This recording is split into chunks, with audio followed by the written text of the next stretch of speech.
కల్వకుంట్ల చంద్రశేఖరరావు గారి సారథ్యంలో నడిచినటువంటి బీఆర్ఎస్ పార్టీ పరిపాలనలో కొన్ని వేల ఫోన్ నెంబర్లు ట్యాప్ చేయడం జరిగింది. ప్రజాస్వామ్యాన్ని పూనీ చేస్తూ మా అందరి ఫోన్లను ట్యాప్ చేస్తూ మమ్మల్ని మావోయిస్టుల సానుభూతి పరులుగా మా పేరు చెప్పి మా కాల్స్ మా డేటా అంతా రికార్డ్ చేయించి మా ఫోన్లు ట్యాప్ చేయించి అటు కేంద్ర ప్రభుత్వాన్ని ఇటు ప్రజలను ఇటు పోలీస్ వ్యవస్థని అన్నిటినీ తప్పుదో పట్టించినటువంటి కల్వకుంట్ల చంద్రశేఖరరావు గారు నా ఫోన్లను నేను ఒక ఫోన్ ట్యాప్ అవుతుందని ఇంకో నెంబర్ తీసుకుంటే ఇంకో నెంబర్ కూడా ట్యాప్ చేసి ఒక నెంబర్ ఏమో ఏడాది మొత్తం ట్యాప్ చేసి ఇంకో నెంబర్ వచ్చేసి దాదాపు 3 నెలల పాటు ఇంకో ఫోన్ ట్యాప్ చేసిండు. కరెక్ట్గా ఎన్నికల సమయం వరకు ట్యాప్ చేసిండు.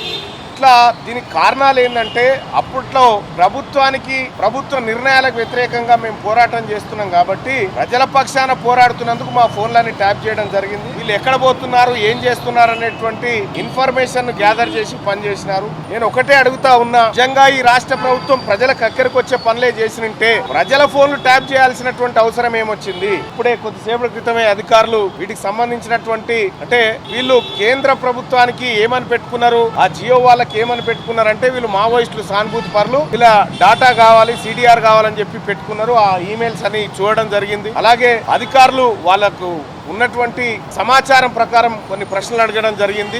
అవి దాదాపుగా టాలీ అయినాయి. నేను గతంలో ఏ అంశాలు ఈ ట్యాపింగ్ కు దారి తీసినాయి, ఏ అంశాలు మీకు అనుమానాలు కలిగినాయి అంటే ఆ వివరాలన్నీ అందించడం జరిగింది. ఇక్కడ క్లియర్ గా తెలుస్తున్నటువంటి అంశం ఏంటంటే కల్వకుంట్ల చంద్రశేఖరరావు ప్రభుత్వం గనక పోకపోయి ఉంటే ఈ అరాచకం ఇప్పటికి కూడా కొనసాగేదేమో, ఇది ఎవరికి అర్థం కానటువంటి పరిస్థితి. ఆ ప్రభుత్వం దిగిపోయింది కాబట్టి ఇవాళ ఇవన్నీ బయటకు వస్తా ఉన్నాయి. ఈ ఫోన్ ట్యాపింగ్ వ్యవహారం అనేది చాలా తీవ్రమైన నేరం.